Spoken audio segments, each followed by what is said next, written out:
In a small village surrounded by fields and orchards, there lived two men whose names were known to everyone, though not with affection.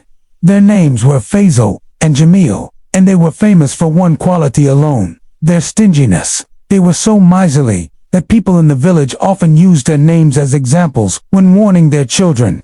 Parents would say, "Don't become like Faisal and Jamil, who would rather starve themselves than share a crumb with another soul." Faisal lived in a modest house at the edge of the village.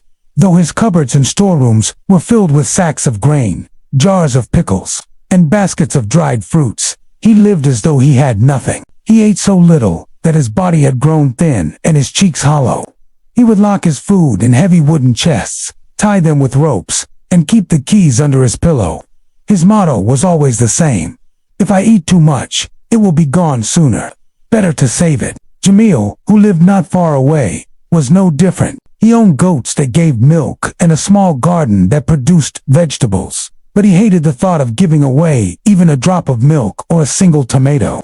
If a neighbor asked for water, Jamil would pretend that his well had dried. He guarded his possessions like a dragon guards its treasure. His favorite saying was, "Once you give to others, they will come again and again until you have nothing left. Better to refuse the first time." The villagers despised this attitude. Many times, they tried to advise the two men.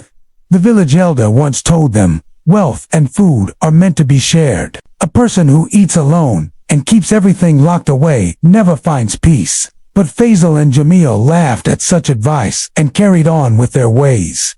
One afternoon, when the sun was blazing hot, a poor traveler entered the village. His clothes were torn, his face covered in dust, and his steps weak. He had been walking for days without proper food or water. With hope in his eyes, he stopped at Faisal's house and knocked gently on the door. Faisal, suspicious as always, peered out of the window before even thinking of opening the door. He saw the man's weak body and dry lips. "What do you want?" Faisal asked in a harsh tone. "Brother," the traveler said softly, "I am a stranger to this place. I have not eaten for 2 days. If you could spare me even a little bread or a drink of water, I would be grateful. May God reward you." Instead of showing kindness, Faisal's face twisted in anger. "I have nothing here," he snapped. "Go beg somewhere else. Do not waste my time." And with that, he slammed the window shut. The traveler, with disappointment heavy in his heart, dragged his feet to the next house, which happened to be Jamil's.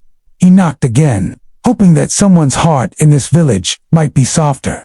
Jamil opened the door and looked the traveler up and down with irritation. "What do you want?"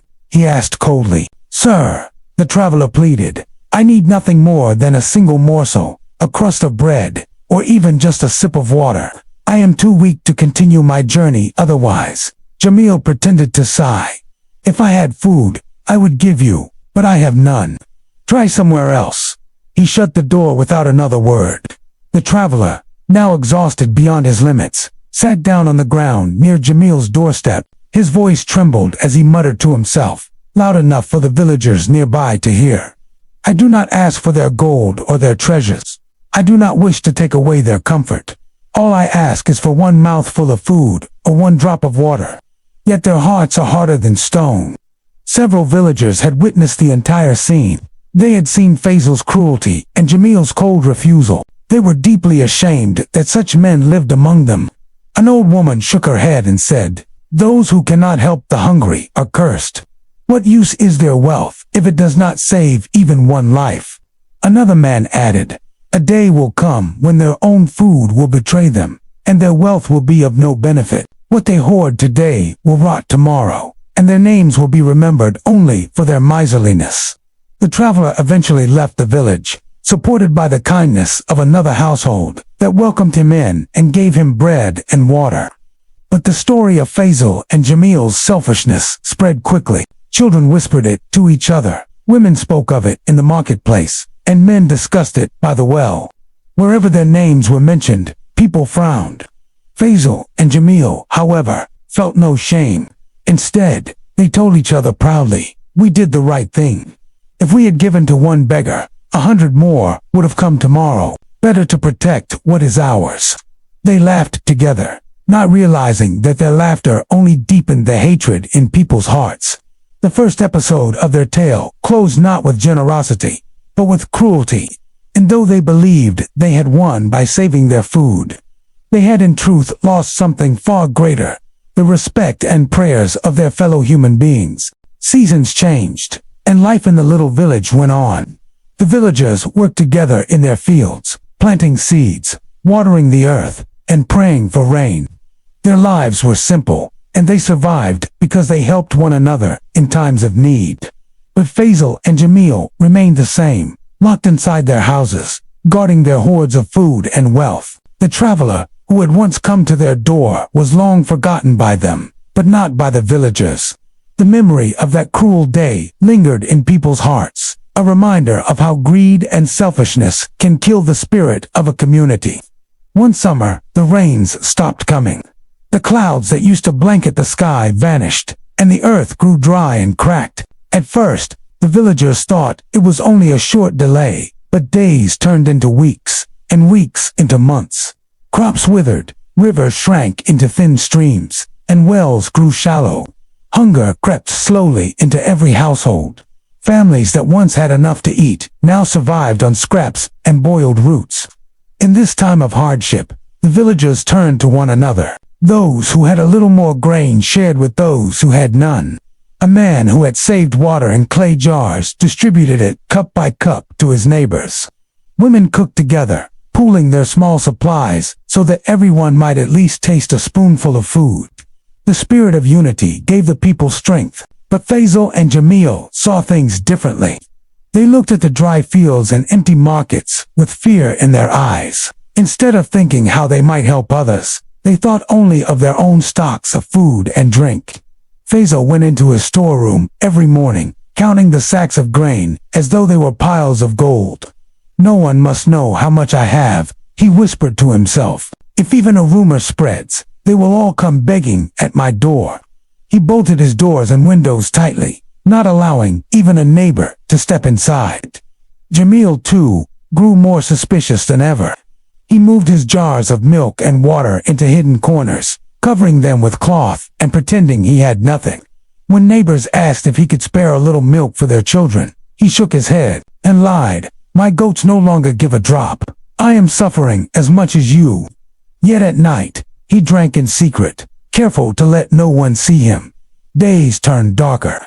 Many villagers grew thin and weak, but still they carried on by helping each other. One evening, when the hunger was worst, the villagers gathered at the well in the center of the village to discuss their plight. "If we had a little more to share, perhaps we could survive until the rains return," one said. Another added, "But Faisal and Jamil's houses are full. They have enough food for years. Yet, they would rather see us die than open their doors." Some suggested going together to ask them for help. A small group went first to Faisal's home. They knocked, explaining their suffering and pleading for even a handful of grain. Faisal refused, his voice trembling with anger. "Do you think I worked hard all my life to give my food away for free? I need it for myself. Leave at once." He shut the door so loudly that dust fell from the roof. They then went to Jamil. "Your neighbors are starving," they told him. "The children are crying at night. If you share even a little milk or bread, we can save lives." Jamil glared at them and said, "I told you before, I have nothing. Stop pestering me." And he chased him away with a stick. The villagers returned in silence, their hearts heavy. They realized that neither man would change. "Let them be," the elder said. "They have locked themselves inside their own greed. But remember, the one who hoards too much will one day choke on his own wealth." And indeed, that prophecy came true sooner than anyone expected. As weeks passed, Faisal and Jamil stopped sharing even with themselves. They were so consumed by the fear of running out that they barely touched their own supplies. They rationed their meals to such a degree that their bodies began to weaken. Faisal ate only a few dry grains each day, convincing himself he was saving his wealth for the future. Jamil drank water only when his throat burned, telling himself it was wise to endure. Meanwhile, insects and mold crept into their storerooms. The food they had so carefully locked away began to spoil. The sacks of grain grew damp and rotten, the jars of milk turned sour, and the fruits decayed until a foul smell filled their homes. But by the time they noticed, their bodies had grown too weak to act. One morning, the villagers sensed something strange. A stench drifted from Faisal's house.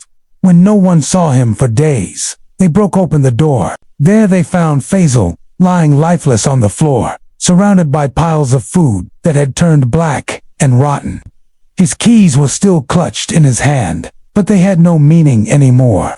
The same fate awaited Jamil a few days later.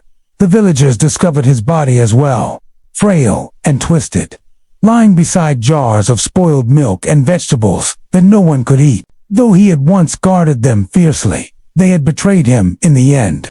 The villagers mourned not the loss of Faisal and Jamil, but the waste of their lives.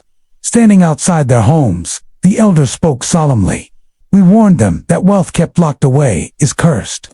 They had food enough to save the whole village, but they chose to let it rot. This is the punishment of those who hoard and never share.